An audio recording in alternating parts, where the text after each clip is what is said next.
కాపు ఉద్యమ నేత ముద్రగడ పద్మనాభం 12న వైసీపీలోకి చేరబోతున్నారు. ముద్రగడ ఇంటికి జక్కంపూడి గణేష్ వెళ్లారు. ఫోన్లో మిథున్ రెడ్డితో మాట్లాడారు ముద్రగడ. బేషరతుగా పార్టీలోకి వస్తారని చెప్పినట్టు తెలుస్తోంది. వైసీపీలోకి ముద్రగడతో పాటు ఆయన ఫ్యామిలీ కూడా చేరబోతున్నట్లుగా తెలుస్తోంది. కాపులను ఆకర్షించడమే లక్ష్యంగా జగన్ వ్యూహాలు రచిస్తున్నారు. ఇప్పటికే హరిరామ జోగయ్య కుమారుడిని కూడా పార్టీలో చేర్చుకున్నారు జగన్. తాజాగా ముద్రగడ పద్మనాభం ఆయన ఫ్యామిలీని కూడా వైసీపీలోకి ఆకర్షిస్తున్నారు. ఈ క్రమంలోనే వైసీపీలో చేర్చుకునేందుకు వ్యూహాలు రచిస్తున్నట్టుగా తెలుస్తుంది. ఇప్పటికే ముద్రగడతో టచ్లోకి వెళ్ళినట్టుగా తెలుస్తుంది. వైసీపీ నేతలు జక్కంపూడి గణేష్ నేరుగా ముద్రగడ ఇంటికి వెళ్ళి ఆయనతో మాట్లాడినట్టుగా సమాచారం. ఇక మిథున్ రెడ్డి ఆయనతో ఫోన్లో మాట్లాడి ఒప్పించినట్టుగా తెలుస్తుంది. దీంతో ముద్రగడ బేషరతుగా పార్టీలోకి వస్తారని చెప్పినట్టుగా తెలుస్తుంది.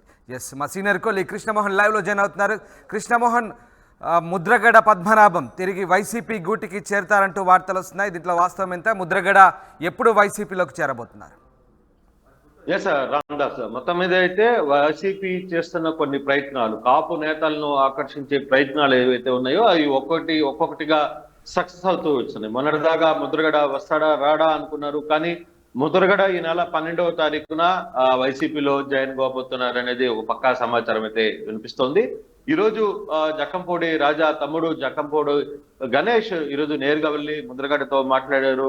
అంతేకాకుండా వైసీపీ సీనియర్ నేత మిథున్ రెడ్డితో కూడా, కీలక నేతగా కోఆర్డినేటర్ ఇన్ఛార్జ్ గా ఉన్న మిథున్ రెడ్డితో కూడా ఆయన ఫోన్ లో మాట్లాడించారు. అయితే ఇక్కడ చాలా ఆసక్తికరమైన అంశం ఏంటంటే, ఎటువంటి బేషరతులు లేకుండా, ఎటువంటి షరతులు లేకుండానే, అంటే టికెట్లు కావచ్చు, ఇంకో అంశాలు కావచ్చు, అవకాశం లేదు కాబట్టి అక్కడ లేనప్పుడు బేషరతుగానే ఆయన వైసీపీలోకి వచ్చి జాయిన్ కావాలని డిసైడ్ అయిన పరిస్థితి.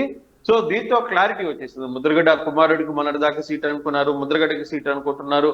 కానీ ఇప్పుడు ముద్రగడ వైసీపీలో కాపు ఓటర్లను మమేకం చేసే బాధ్యతను ముద్రగడ తీసుకోబోతున్నారు. ముద్రగడ ఫ్యామిలీ మొత్తం కూడా బేషరతుగా ఈ రోజు వైసీపీలోకి రాబోతుంది. అంటే 12వ తారీఖున అఫీషియల్ గా వాళ్ళు జాయిన్ అయ్యే పరిస్థితి కనబడుతుంది. సో ఒక్కసారిగా కాపు నేతల్లో ఉన్న నిన్న మొన్న చేగొండి హరిరామ జోగయ్య కొడుకు సూర్యప్రకాశం తీసుకున్నారు. తర్వాత ఇప్పుడు ముద్రగడని లైన్ లో పెట్టారు. ముద్రగడని లైన్ లో తీసుకుంటున్నారు. 12వ తారీఖు ఆయన అఫీషియల్ గా జాయిన్ అవుతున్నారు సమాచారం ఉంటుంది.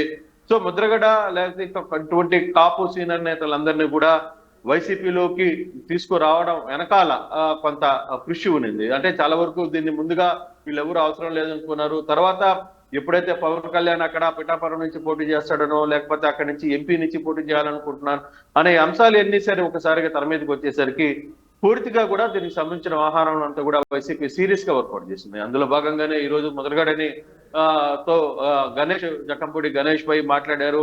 అలాగే మిథున్ రెడ్డితో కూడా ఆయన ఫోన్ లో మాట్లాడించిన నేపథ్యంలో సో ముద్రగడ రాక ఇక వైసీపీలోకి లాంఛనమే అనేది చాలా స్పష్టంగా కనబడుతోంది. రేపు 12వ తారీఖున ఆయన అఫీషియల్ గా చదువుతారు. అయితే కృష్ణమోహన్, అయితే ఇక్కడ అధికార వైసీపీ ముఖ్యంగా కాపు నేతల్ని, కాపు ఓటు బ్యాంకుని ఆకర్షించే క్రమంలో సక్సెస్ అయింది అనుకోవచ్చు. ఎందుకంటే జనసేన లాంటి పార్టీ నిజంగా ముద్రగడ కావచ్చు, ముద్రగడ ఫ్యామిలీని, అలాగే చేగొండి హరిరామ జోగయ్య ఫ్యామిలీని, వీళ్ళందరినీ కూడా పాత కాపుల్ని నిజంగా సాటిస్ఫై చేయలేకపోయింది, సంతృప్తి పరచలేకపోయిందని వస్తున్న వార్తల నేపథ్యంలో అటు జనసేన వదులుకుంటున్న క్రమంలో ఇక్కడ వైసీపీ చాలా ఈజీగా క్యాచ్ చేసినట్టుగా కనబడుతుంది. అంటే సామాజిక సమీకరణాల పరంగా వైసీపీ సక్సెస్ అయినట్టు అనుకోవచ్చా? ఎస్, బేసిక్ గా అంటే ముద్రగడ్డ లాంటి విషయాలు కావచ్చు, జోగయ్య లాంటి విషయాలు కావచ్చు, వీటన్నిటిలో కొంత వైసీపీ సక్సెస్ అయ్యని చెప్పినప్పటికీ కూడా అంటే కాపుల్లో కొంత మొదట ఎప్పుడైతే ఎన్నికల్లో ఫస్ట్ విడుదల టీడీపీ జనసేన మొదటి లిస్ట్ విడుదల చేసినప్పుడు 24 సీట్లు మాత్రమే పవన్ కళ్యాణ్కి దక్కడం, దాని వెనకాల కొంత కాపుల్లో కొంత అసంతృప్తి రావడం, కొంత అసహనం రావడం.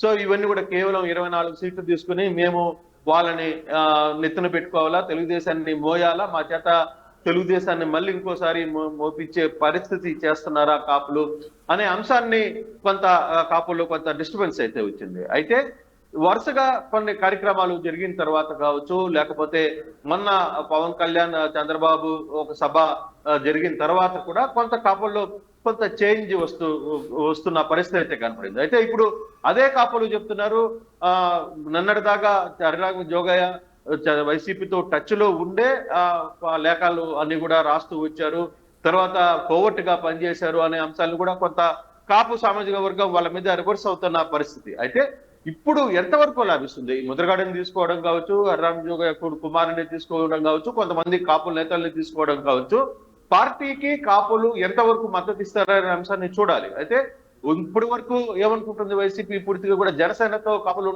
ఉంటున్నారు, వాళ్ళని ఏ విధంగా ఉంటారు అనే అంశం ఉంది. కానీ అదే కాపుల్లో కొంత వ్యతిరేకత వచ్చింది. కేవలం చంద్రబాబుని ముఖ్యమంత్రి చేయడానికి మమ్మల్ని అనగదొక్కే ప్రయత్నం చేస్తారా, మా మీద భుజం మీద గన్పెట్టి పేర్చే ప్రయత్నం చేస్తారా, ఇవన్నీ కూడా కొంత కాపుల్లో చర్చలు వచ్చాయి. సార్, ఇప్పుడు ముద్రగడ్డని వీళ్ళందరినీ తీసుకుంటున్న నేపథ్యంలో కాపులు ఏ స్టాండ్ లో ఉంటారు? కాపులు నిజంగానే పవన్ కళ్యాణ్ ని కాదని వైసీపీ వైపు మళ్ళీ అవకాశాలు ఉంటాయా? ఎంతవరకు వర్కౌట్ అవుతుంది? ఇవన్నీ అంశాలు కూడా చూడాలి. సో ఇప్పటికే వరకైతే నాయకులని చేర్చుకోవడంలో వైసీపీ సక్సెస్ అయింది. బట్ అక్కడున్న క్యాడర్ నిజంగానే కాపులు వైసీపీ వైపుకి తిరిగే పరిస్థితి ఉంటుందా? ఎంత శాతం తిరుగుతారు? ఎంత పర్సెంటేజ్ ఆఫ్ ఓట్స్ షేర్ కాపులు వైసీపీకి వస్తుంది అనే అంశాన్ని కూడా చూడాల్సిన పరిస్థితి అయితే ఉంది రామదాస్. కానీ మొత్తం మీద అయితే వైసీపీ స్టెప్స్ అయితే చాలా సక్సెస్ఫుల్ గానే జరుగుతున్నాయి. నాయకులని చేర్చుకోవడం, నాయకులని దగ్గరుండి రాబట్టుకోవడంలో కొంత వర్కౌట్ చేసుకుంటున్నారు. అయితే అది ఎంతవరకు ఓట్ బ్యాంకుగా మారి తమకు అనుకూలిస్తాయనే అంశాన్ని చూడాల్సిన పరిస్థితి అయితే ఉంది. చూడాలి ఎంతవరకు ఈ వ్యవహారం అంతా కూడా ముందుకు సాగుతుంది. కాపులు నిజంగానే పూర్తిగా టర్న్ అయ్యి వైసీపీకి టర్న్ అవుతారా, లేదు అసలు పవన్ కళ్యాణ్ ని పట్టించుకునే పరిస్థితి ఉంటుందా, ఉండబోదా అనే అంశాలను కూడా మనం ఇప్పుడు లెక్కలో చూసుకోవాల్సిన పరిస్థితి అయితే ఉంది Ramadas. Right, yes, thanks for the update Krishnamohan. ఇది మొత్తం మీద అధికార వైసీపీ కాపు నేతలను ఆకర్షిస్తోంది. 12న వైసీపీలోకి ముద్రగడ పద్మనాభం చేరబోతున్నారు. ముద్రగడ ఇంటికి నేరుగా జక్కంపూడి గణేష్ వెళ్ళి మాట్లాడారు. ఇక ఫోన్లో మిథున్ రెడ్డితో కూడా మాట్లాడారు. బేషరతుగా పార్టీలోకి వస్తారని ముద్రగడ చెప్పినట్టుగా సమాచారం. వైసీపీలోకి ముద్రగడతో పాటు ముద్రగడ ఫ్యామిలీ కూడా చేరబోతున్నట్టుగా తెలుస్తుంది. కాపులను ఆకర్షించడమే లక్ష్యంగా జగన్ వ్యూహాలు సక్సెస్ అయినట్టుగానే తెలుస్తుంది.